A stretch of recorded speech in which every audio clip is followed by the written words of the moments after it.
I'll continue to keep an eye on the participant pool and let people in as they join. There are three others in the pool that we're not seeing, but anyway, let's get started. So my speaker this morning is Vivian Orlowski, and in the next few weeks we'll be installing, some of you may have already heard through a press release, we'll be installing pollinator friendly native plants along Main Street. And you're seeing that work starting now with the cleaning out of the beds, the removal of the plants that have been in there for 7-8 years or more now. The trees downtown are being pruned, so you're probably seeing a lot of action already. But this is a project that's part of the Great Barrington Pollinator Action Plan. So I invited Vivian Orlowski, who's our Agricultural Commission Chair, here this morning to talk more about that, because the commission played a lead role in helping with this plan, and she's here to give us a little more information on what will be happening in the next couple of weeks and why. So Vivian, do you want to get us started, or do you have anything you want to lead with, or should I jump right into some questions for you? You can jump right into questions. Let me just say first, before I answer it, that I want to say how much I appreciate your inviting me today. And I also want to thank DPW Superintendent Sean Van Dusen, who's provided outstanding leadership in implementing pollinator-friendly practices on town property. Developing and implementing the Great Barrington Pollinator Action Plan has been a team effort involving Assistant Town Manager and Director of Planning Chris Rembold, along with other town staff and committees, and of course, the current and former members of the Agricultural Commission who've been involved and who are continuing to be involved. So now I'll tackle your first question if you want to ask it. Sure, and thanks again, Vivian, for joining us this morning. So along with providing attractive downtown landscaping, which of course is the real goal here, and I know this is something that is overdue and much needed downtown, we've to date just allowed store owners to plant plants randomly. It hasn't really been consistent, and the goal here is to make that look of downtown a little more consistent and in line with our pollinator action plan. So why is this important to the town, Vivian, and why is it important to support pollinators? Mark, let's start with the basics. Pollinators transfer pollen between plants, enabling the plants to reproduce. Did you know that about 1/3 of the food we eat depends on pollinators? For example, how many of us would miss not having blueberries, strawberries, cranberries, apples, pears, pumpkins, squash, and dozens of other fruits, vegetables, herbs, seeds, and nuts? Well, they all depend upon pollinators. Furthermore, how many people realize that in the big picture, about 3/4 of all flowering plants on Earth rely on pollinators to reproduce? Bees, butterflies, birds, and other pollinators are vital for our entire ecosystem. They provide essential services for valued crops and contribute to our agricultural economy, both nationally and here locally and regionally. So the bottom line is that bees and other pollinators are really needed for human survival. Albert Einstein is supposedly observed, and I quote, "If the bee disappeared off the surface of the globe, then man would have only 4 years of life left. No more bees, no more pollination, no more plants, no more animals, no more man," end quote. So that's a pretty dramatic prediction, but it is a real threat, since many bees and other pollinators are becoming extinct for various reasons: loss of habitat, unreliable food sources, unpredictable weather shifts, proliferation of diseases, and the widespread use of pesticides. Especially toxic to pollinators are the newer systemic pesticides based on nicotine. They're called neonicotinoids, or neonics for short, and they impact the entire plant. Sometimes the seeds are actually coated with them, and then the plant grows with the neonicotinoids throughout their whole structure. And then they stay in the soil and water for a long time, so they have a lasting impact. They kill all the bugs, including the good insects like bees, butterflies, and other pollinators. Often it's a delayed effect. The bee doesn't just keel over after it goes to a flower that's with a plant that has neonicotinoids in it. They get disoriented, can't find home, and then if they do get home, they're in a weakened condition and they can't resist other infections or parasites. And recent research indicates connection between neonicotinoids' effect on pollinators and also having impact directly on the human nervous system as we're exposed to them in the plants we eat or in the air or soil or water. So bees are the most important pollinators. While honeybees produce honey and pollinate some crops, a lot of the pollination heavy lifting, so to speak, is done by less publicized native bees. There are about 4,000 different native bee species in the US, and Massachusetts is home to about 400 of these bee species. Unfortunately, some of these native bees are among the most endangered species, and they often depend on native plants. So the Great Barrington Pollinator Action Plan shows how to create a pathway or a corridor through the center of town where it would otherwise be what could be called a food desert for pollinators. Landscape designer Devin Arnold, who previously was a member of the Agricultural Commission, created a plan to include native plants in 81 planters along Main Street. This covers, as I understand it, about a fifth of an acre in total land. They're small plots, but there are a lot of them. And the planting, as you said, Mark, will take place over the next few weeks. Sean Van Duzen's Department of Public Works is in charge of supervising that. And then we'll see the plants in bloom next spring. By the way, Devin Arnold was going to try and call in from the field for a few minutes. So if you or anyone else has a specific question about the design that he drew up for the plantings, now would be a good time to take a short break and connect to Devin. I don't know if he's there. Can you check on the callers? I'm here, Mindy. I'm right here. Okay, great. So if there are any questions about specifically about the design that's going to be implemented in the next few weeks, now would be a good time to ask, because I think Devin has to get back to the field in a few minutes, and he might not be available in 10 minutes or so when we finish, unless you can stay on for a little while, Devin. A little bit. So I'm actually in the middle of the planting at the moment. So I don't have a huge amount of time, but certainly a chunk for you all if you have questions. Is there any key observation that you'd like to make about the design, about the types of plants you've chosen, for example, that you could tell participants? So essentially the design is broken down into kind of 4 different sub-designs. The planters are fairly variable as far as size and positioning on the surface. So some of them are above the grade of the sidewalk and some of them are below the grade of the sidewalk. So in order to kind of deal with that variation in conditions, the designs call for the ones where the planter is below grade to be largely plants that are adapted to wetter and partially waterlogged and soggy conditions, whereas the ones that are above grade and never receive any superficial runoff from the street are all more plants that thrive in, very dry, low moisture environments. Everything is selected to be tolerant to salt.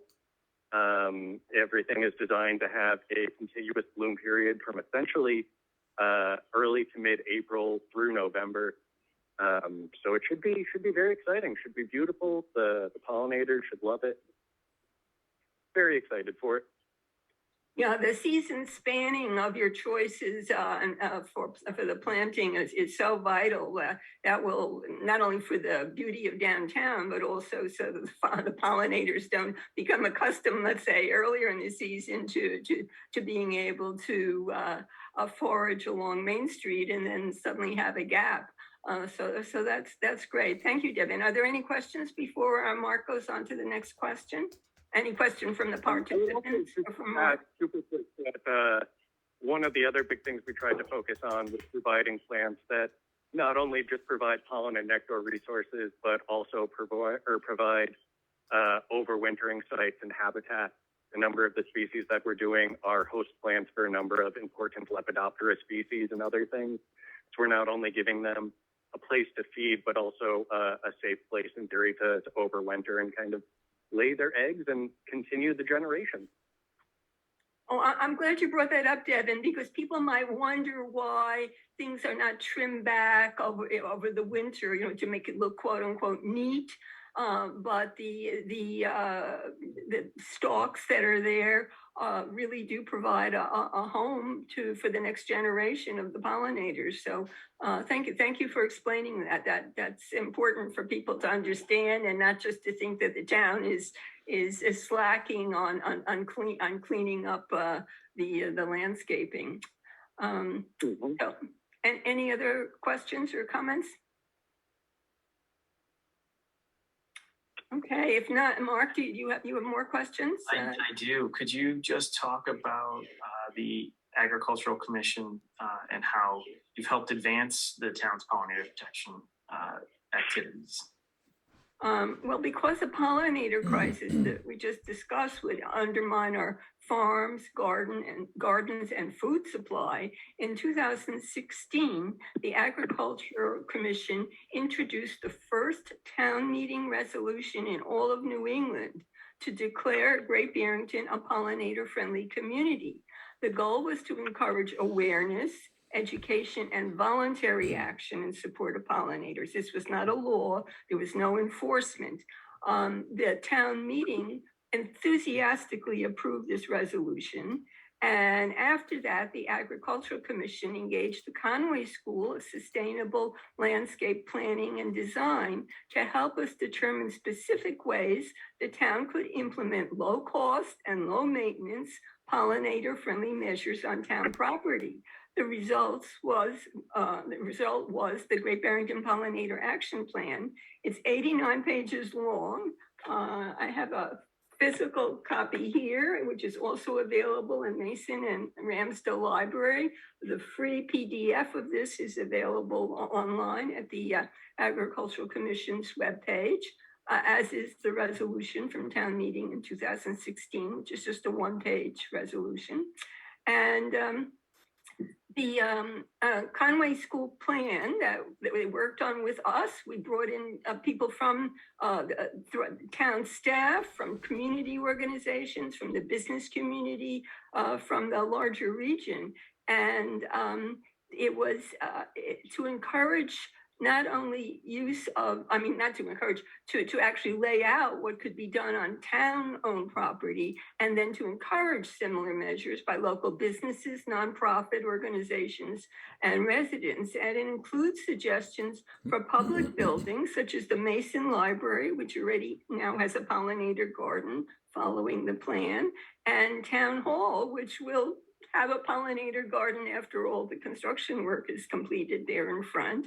But the plan also includes other places that we may not think of to be pollinator friendly, not necessarily with gardens, but with other practices. For example, cemeteries, golf courses, which otherwise may use a tremendous amount of pesticides, schools, other institutions, farms, of course, residences, and trails, such as the extension of the Riverwalk, the current Riverwalk and its extension, streetscapes and parking lots, and roadside management.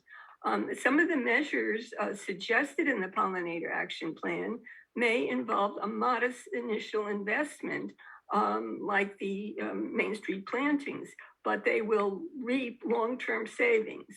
Another example is a no-cost measure, where we can mow less frequently and allow lawns to grow up to 3 inches. This saves money and reduces greenhouse gas emissions from gas-powered lawnmowers.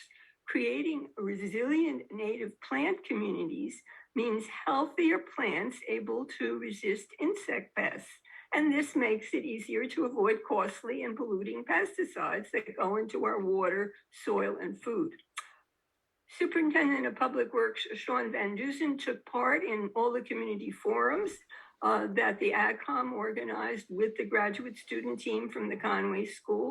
And the DPW has institutionalized many pollinator-friendly practices in their standard operating procedures and contracts concerning town properties. For example, no use of pesticides or insecticides by the DPW, and limited roadside mowing, only mowing what's needed for safety and visibility. Other town departments and committees involved in pollinator-friendly practices include the Planning Board, which incorporated pollinator planting requirements in commercial solar installations on farms. Because just think of it, these farms had things growing, plants growing there, and then the installations come through, and it creates another food desert for pollinators. But we work with the Planning Board to suggest specific plantings that could be done around and throughout the solar installations without blocking the sun. And Great Barrington Libraries also cooperated with the Agriculture Commission to purchase and make available books and videos about pollinators for adults and children. And there's also a pollinator garden, as I mentioned, right in front of the library. The Tree Committee, prior to the pandemic, included pollinator themes in one of their public Arbor Day events. And then community organizations such as Riverwalk, Great Barrington Farmers Market, and the Lake Mansfield Alliance have really stepped up enthusiastically and sponsored pollinator-friendly events and activities. So your next question, Mark? Sure, thank you, Vivian. So I'd like to think of Great Barrington as a leader in many ways. You know, our polystyrene ban back in the early 1990s was very, very early for most communities. Our water bottle ban recently, our plastic bag ban. And I'm curious to hear from you, Vivian, how do you see this spreading to other communities? Do you think this will be another one of those model programs that will be adopted by neighboring towns? Well, that seems to have already been taking place since a town meeting passed the pollinator-friendly community resolution in 2016. Many towns across the state have taken similar steps. Our Agricultural Commission worked closely with the Williamstown pollinator advocates to pass their resolution in 2017. In the Berkshires, Egremont and North Adams also took positive similar steps for their municipalities. And then in the Pioneer Valley, Northampton has become a leader in the field. So this is already underway, and it's certainly gone beyond our initial efforts. But the Great Barrington Pollinator Action Plan, developed by the Conway School, along with the Ag Commission and other town bodies, has had even more widespread influence way beyond our town.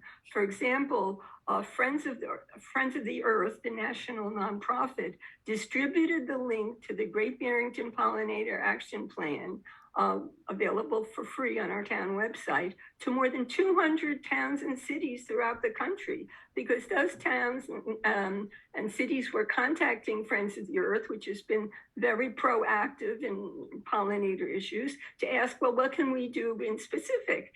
And they don't have this national organization doesn't have the detailed response, so they referred all these other places to our plan. And the state legislature, for example, our Representative Smitty Pignatelli, back when he chaired the Joint Committee on Environment, Natural Resources, and Agriculture, helped to get a unanimous vote in his committee for an act to protect Massachusetts pollinators. More regionally, Housatonic Heritage, which is the Upper Housatonic Valley National Heritage Area is a partner of the National Park Service, and they were inspired by the Great Barrington Pollinator Action Plan to join with other national heritage areas nationwide on a project called Operation Pollination. And they cover most of the Berkshires from Pittsfield, a little bit north of Pittsfield on south, and then Northwest Connecticut. And in 2018, the Center for Food Studies at Bard College at Simon's Rock focused their annual Think Food Conference on pollinators. The keynote speaker was Cornell professor Thomas Seeley, the author of a book called Honey Bee Democracy. His research showed how honeybees communicated with each other to help make decisions for the entire hive. And this conference attracted participants from throughout Western Massachusetts and nearby New York State. So they helped pollinate the ideas in our pollinator action plan. And I believe Devin was a speaker there, and I was definitely involved in the planning and implementation of the conference. And one of the Think Food Conference participants about pollinators was cinematographer Peter Nelson, who then produced and directed a film called The Pollinators, quote unquote. In early 2020, before the pandemic, a Berkshire International Film Festival sponsored a showing of The Pollinators, along with a panel discussion in which I took part. At that time, I was also exploring the possibility with the Berkshire Hills Regional School District Superintendent Peter Dillon about bringing the Pollinators film and an accompanying curriculum to the middle and high schools, and along with an in-person presentation by producer-director Peter Nelson, who lives in nearby New York State. Unfortunately, the pandemic sidelined that project. But the Great Barrington Agricultural Commission this past year became a founding member of a new statewide network called the Massachusetts Pollinator Network that was organized by the Northeast Organic Farming Association. And if you go to the NOFA, N-O-F-A, mass.org website, or just Google Massachusetts Pollinator Network, you can find information on their monthly meetings and on monthly presentations by other communities who are active in pollinator protection, and these are all free resources that they're offering. So that's another way our efforts have helped spread. Great, thanks, Vivian. It looks like Allison has her hand up. Do you have a question, Allison? Hey, Mark. Hi, everyone. Yes, I do. Thanks for having this. I'm sort of just stunned at the amount of work that has been done on this effort. And thank you. I just think it's phenomenal. And something that I'm so thrilled that is becoming above board, given that we're opening a public park. And I believe, and I'm checking with our wetlands person, that we've planted pollinators in the compensatory water storage areas of our public park.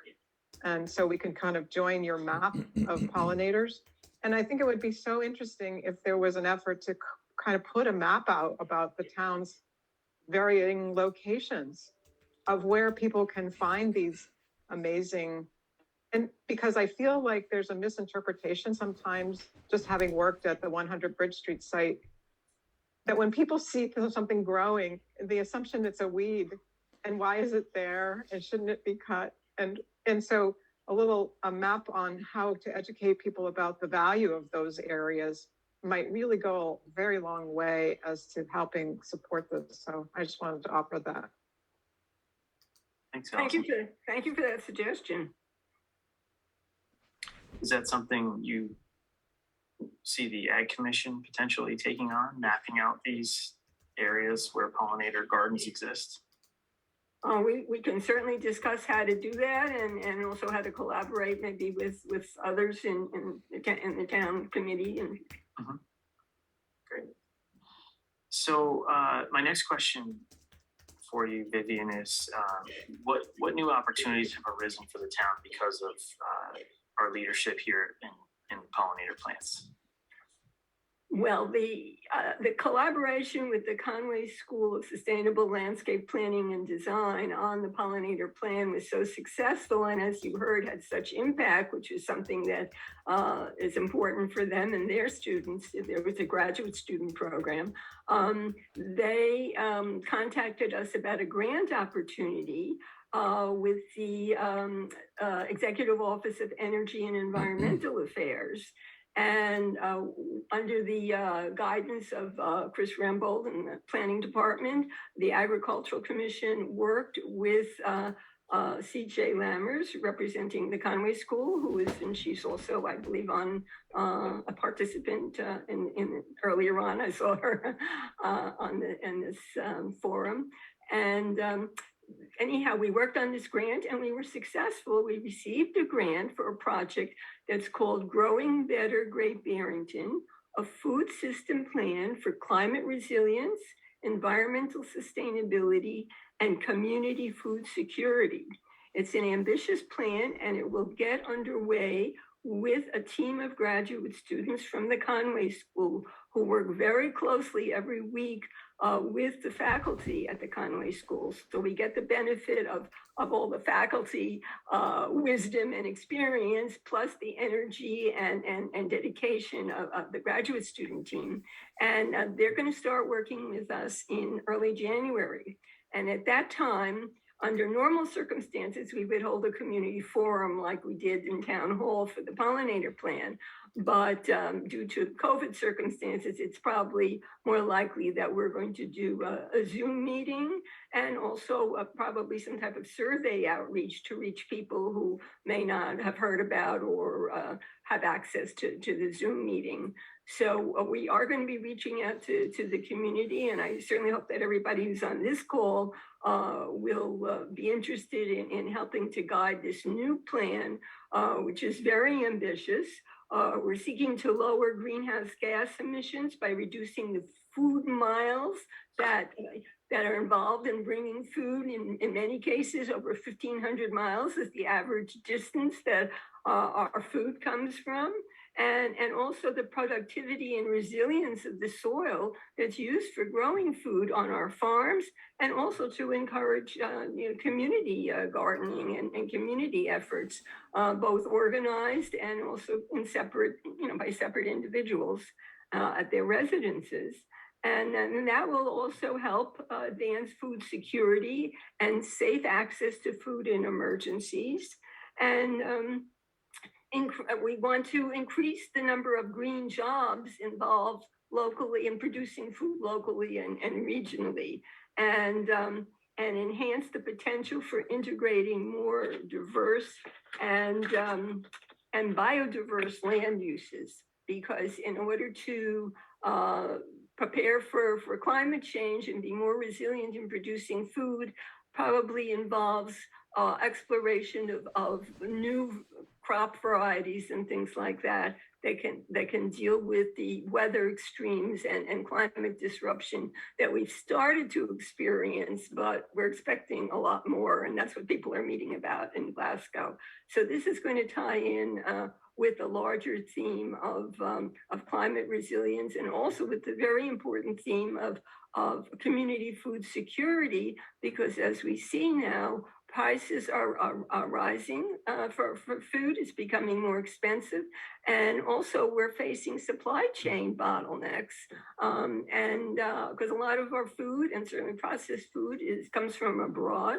And the more we can do locally to produce our food, both commercially on farms and also individually in the community, will make us a more resilient town and be better for our people of Great Barrington and surrounding areas that depend on us. CJ, you have your hand up? Yeah, I am here, Vivian. So great to hear about all the successes of the pollinator plan. And I want to thank Devin for all his hard work on this. I know he's been at this from the beginning. And as we step out to the next logical step, right? That pollinators are good, and, you know, helping people make the connection with pollinators are necessary, not just good. And linking it to the food system is really an exciting way to continue that work. I also wanted to mention one quick thing that I think is going to be really interesting and provide some good cross-pollination, if you will, is we're also doing a food system study for the city of Holyoke. So it'll be 2 separate teams of 2 to 3 students. We'll see how the numbers work out. And so we'll have kind of an urban view of food systems and a more rural view of food systems. And frankly, some connection of regionally how they're linked. So I think that's going to be a really exciting part of this coming semester. And if folks that are on the call and other folks where Vivian is working on a stakeholder list, and we'll be reaching out before January to just kind of give you an overview of what we can do with the project. Super excited to be working with you again, Vivian. Thank you. Thank you, CJ. Okay, so thank you again, Vivian. I think I just want to conclude this by asking anyone that's interested in learning more about this to visit the town's website. It's www.townofgb.org. The Agricultural Commission page has information there. And I also wanted to take an opportunity to just mention that there are still two vacancies. Is that right, Vivian, on the Agricultural Commission? Oh, yes, I'm glad you brought that up. Actually, one of the things that the Pollinator Action Plan has done is attract a new member who I understand is going to be applying either today or tomorrow, and if possible, would hope to get on the select board agenda for review next week, because the Agricultural Commission is going to meet later in November, and we'd love to have her with us when we take the next steps in preparing for the Growing Better Great Barrington activities that CJ mentioned. Great. But just to finish, yeah. So we have one person applying. I don't know if she's applying for there's an alternate position and there's a full member position. Both terms are 3-year terms to 2024. And I don't know which one she's applying for, but certainly we treat our alternate members as full participants, and usually we work things out before we even vote. So voting is usually for formality once we get to that point. And so if anybody else is interested in joining the Ag Commission in the one vacant spot that will be available after this person hopefully joins, we'd be delighted to entertain that, and I guess they should contact your office with an application. Is that correct, Mark? That's correct. They can contact my office. In order for us to have this on the agenda for the 8th, I would have to have it by tomorrow morning. Okay. We meet again on the 22nd. So if we miss a few weeks, we'll catch it at the next one. But Sure. that's great. And anyone else interested, just reach out to my office. We'd love to bring you on board. Looks like Andrea has her hand up. You want to open your mic, Andrea? Yes, hi. Thank you so much for this forum. I'm a Great Barrington resident and a beekeeper, and I'm just so thrilled and so grateful that this is happening. It's so important. I had 2 quick questions. One is, when do you think we might see a change in the policy on the roadside mowing? Vivian, do you have any background information on that? My understanding is that roadside mowing is already limited to necessary areas. Maybe there's a difference in interpretation of what is important for safety and visibility, but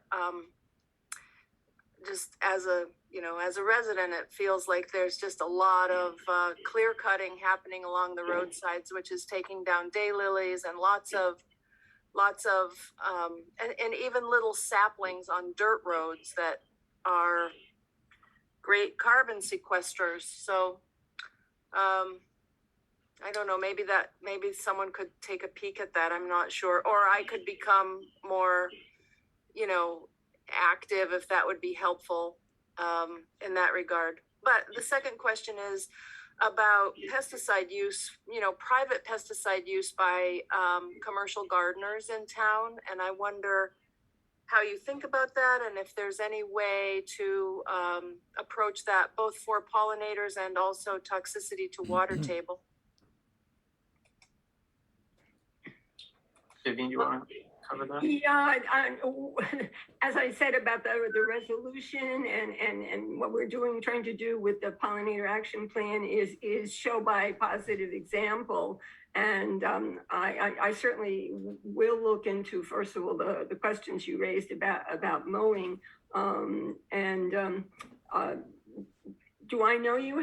I know your first name, but I know several people with that. Hi, Vivian. We've intersected by email sometimes, and I'm just such a great supporter of your work. I'm Andrea Ponarides. I live on Seekonk Road. Okay.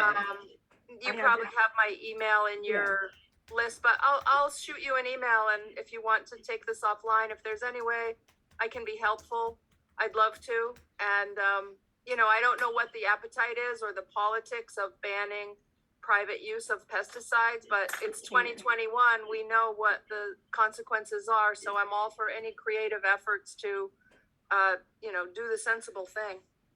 Yeah, thank you, Andrea. Yes, I do have your email, and I think you have mine. And if you could send me information that I can forward to Sean Van Dusen about the mowing. In terms of private use, as a town, we can't control that. We can control what we do with town resources and on town property, and hopefully set an example to show that we can have attractive landscaping without needing to endanger our environment and our own health, not to speak of pollinator health. Yeah.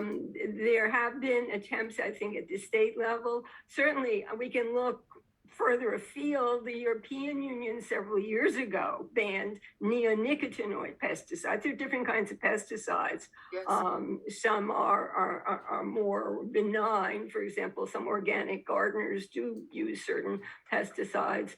What we could do, and I believe it's in the pollinator action plan, I have to check, I don't remember all the details, it's 89 pages. What we can do is try to ask, put up a notice asking people who do use pesticides on their property to check with their neighbors and to make sure that it wouldn't affect the health or well-being of their neighbors, their children, their pets, and their pollinators. The neighbors may be growing native plants and pollinator gardens, and then the wind can bring this drift of the pesticides over. So I think the idea would be to be a good neighbor and for your own sake to try to limit the use. It's an interesting statistic that while farmers have been kind of caught up in many cases on this cycle of using genetically modified seeds, and then they require the application of certain pesticides and herbicides, farmers are running businesses and they try to minimize their costs, and also they try to minimize their exposure. They're educated about this. So it's really the private land use and the private land care professionals who may tend to go overboard. Statistically, I think I understand that it's a much greater use nationally based on sales from retail outlets for pesticides by this individual use, and that includes businesses and municipalities, but it's much greater use than on farms. And we're also a right to farm community, so that gives the farmers the protection to do whatever they need to earn a living. And the way we'd like to work with them in the Growing Better Great Barrington Plan is to come up with ways that they can transition to healthier ways of farming. But we are not about imposing any limits. And the same would be true for these other uses. It's a question of education and showing that we don't really need to use the pesticides. There are other things that work, and our concept of what our landscape should look like need to be adjusted in order to be resilient for the climate disruption that we're going to be increasingly facing. Thank you very much. I feel like the more your work is publicized and people really understand it, the more we may have action on that front. For instance, a neighbor here has the little yellow flags where the gardener puts up after they apply pesticide. And I got in a conversation with her, just kind of in a friendly way, saying, do you know what that means? She said, oh no, the gardener just puts that up. They don't really use pesticides here. And I said, but they do, because that's what that says. And she said she really didn't know that. She was going to call. She did call. Indeed, they do use pesticides, and she's asked them to find another option. So it could be people using commercial gardeners really, the person comes in, they fix the yard, they leave. They may not really understand what's being used on their property. And your work could help, ask them, do you know what's being used on your property and what happens to pollinators? Take a peek. There are other alternatives. Robin, Well, hopefully the pollinator planting on Main Street will give people a view of how to be ecologically resilient and healthy while providing an attractive landscape. And I think people need to see that, because on the other side, we have the advertising from the companies who benefit from sales of these pesticides and herbicides, and they are presenting a picture of lawns looking like, living room carpets or golf courses or whatever. So people think that they need to do that in order to have an attractive surroundings. And so it really is a question of new examples, new imaging, plus education. And we've reached out to the school committee in terms of their planning for Monument Mountain Next Steps. This was before the pandemic. The Ag Commission did a presentation, and it included Devin Arnold, and it included local farmer Jen Salinetti. And we talked about ways that the campus of the school could be part of the education, and not just a backdrop for a building, which some few plantings were thrown in. And there seemed to be a lot of receptivity to that, and it was included in their final report and recommendations. However, the pandemic interrupted that, and we really need to follow up with them, because if people, it would be another place if people frequent and see what's going on, and if they could see a landscape that is attractive and pleasant, but also ecologically healthy and personally healthy for them and their kids, then that's how we're going to make progress. But it is a process of showing by example and education. We're not going to try to do local enforcement. I understand. Thank you so much for this forum and for your great work. Sure, thanks for the questions. We're closing on 11 here, so I'd like to conclude this conversation soon, but I see some hands up. Robin, you were up first.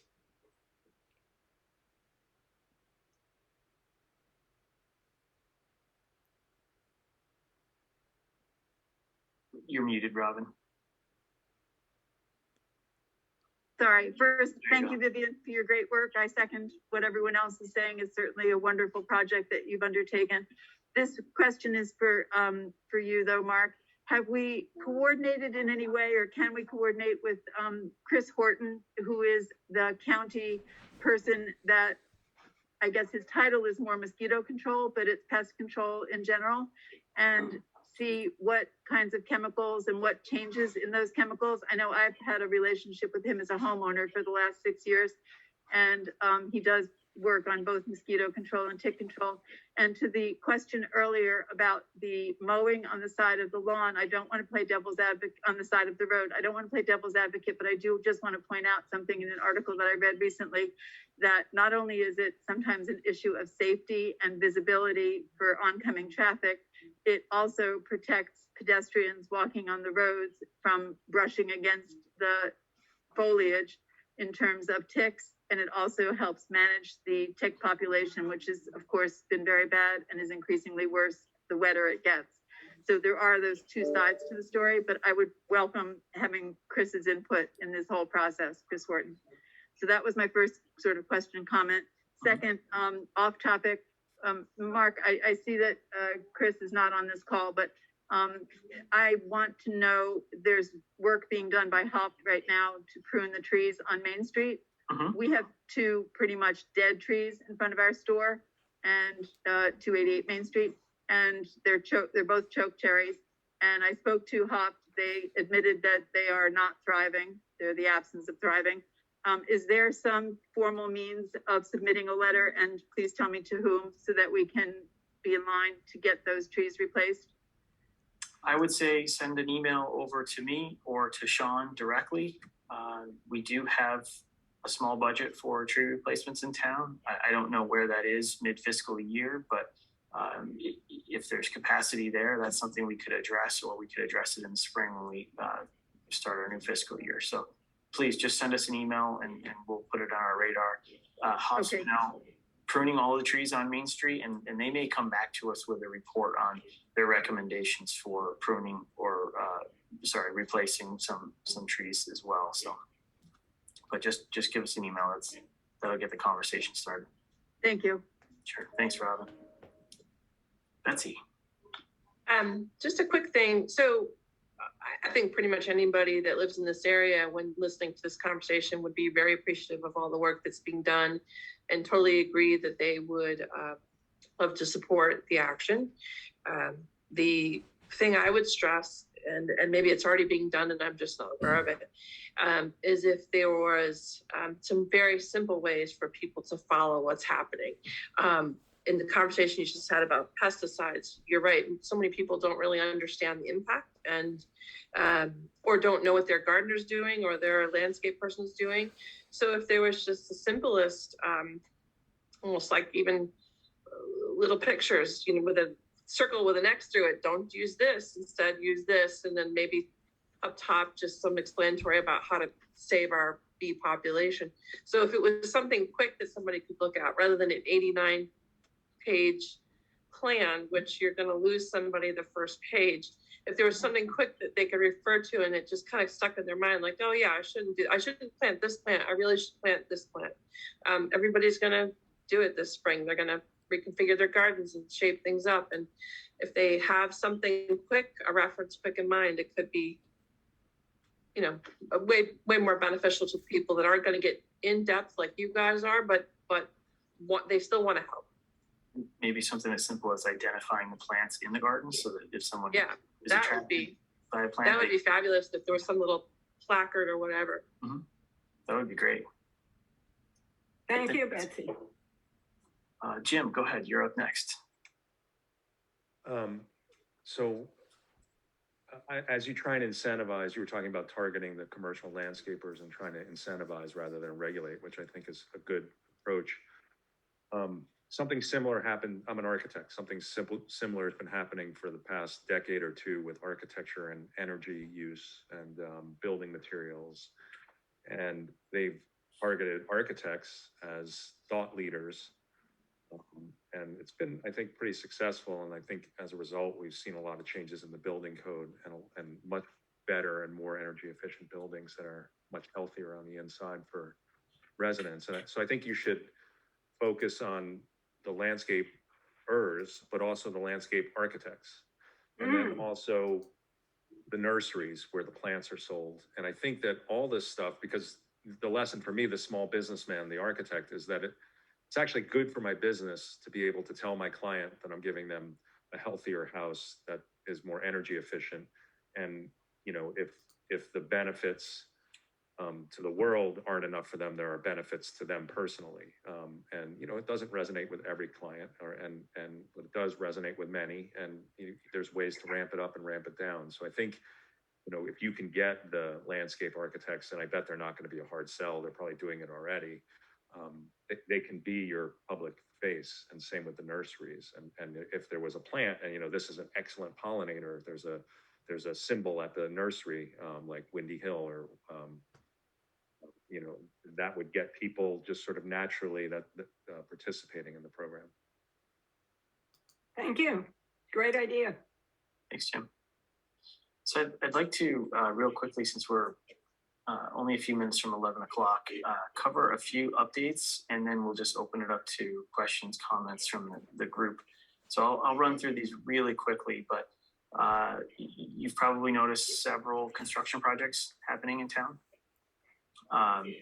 And I just wanted to touch on some of those quickly because you're probably looking for some information on when they'll conclude and how much longer they'll be disrupting parking and traffic and things like that. So the first thing I wanted to mention is the northern section of Main Street between the Cotter Street Bridge and the Red Bridge, we started to install or paint parking stalls in that section. That's traditionally hasn't been a parking area in the past, and we're trying to encourage this area because in light of the parking lot project here that failed at town meeting this year, we're looking for alternatives to provide downtown parking and open up some parking in our core business district. So I wanted to just let everyone know that there are, at the moment, about 20 new parking stalls down on that stretch, and about 40 more will be painted and signed soon.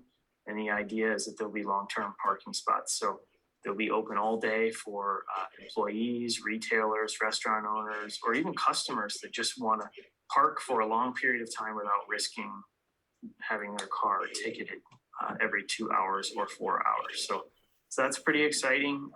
We, on Monday night, talked a little bit more about the federal COVID stimulus money, the ARPA funding.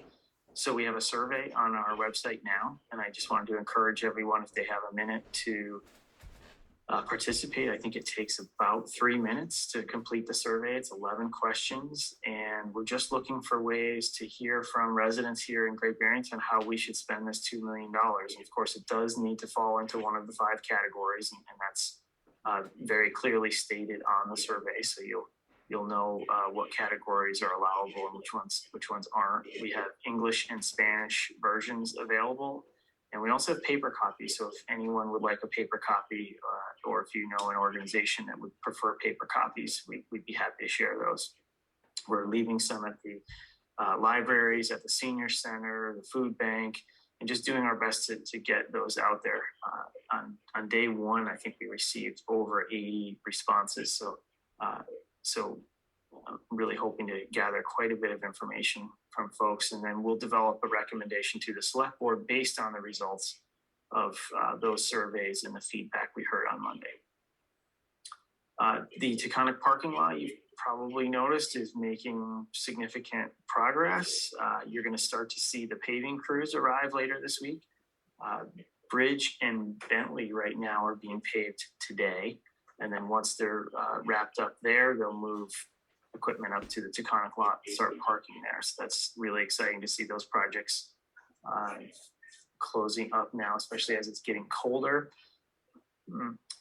Just wanted to, I guess timeline-wise, before I move on from that one, everything that I'm talking about right now for fall projects should be concluded by Thanksgiving. So the Taconic Wall and Steps project, if you've driven by there recently, is coming along, looking really great over there. Nice to have that project underway, and hoping to wrap that up by Thanksgiving as well. You're going to start to see some work over on Rossiter and Elm, or Elm Court, I should say, not Elm Street. Drainage, paving, and then the same up on Fairview Terrace off of Stockbridge Road. And the last thing I wanted to mention is the Olympian Meadows River Walk extension will also get started this fall. So lots and lots of things happening around town in addition to the downtown trees and gardens. So all very exciting stuff. So that said, I'll just open it up now. Does anyone have a question or a comment?